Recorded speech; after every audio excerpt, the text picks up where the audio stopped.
Labas.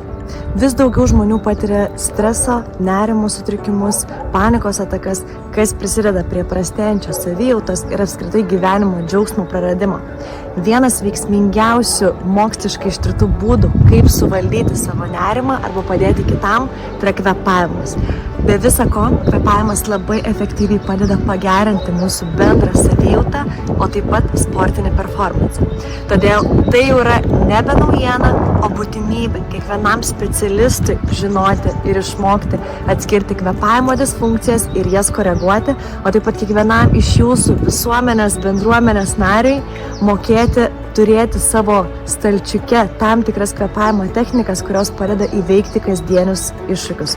Todėl kovo 29 dieną pasimatome kvėpavimo instruktoriaus baziniuose mokymuose kartu su Active Training, kur turėsim labai plačius, informatyvius, įdomius ir su daug praktikos kvėpavimo mokymus. Pasimatom, būsiu ir aš tenais. Iki greito.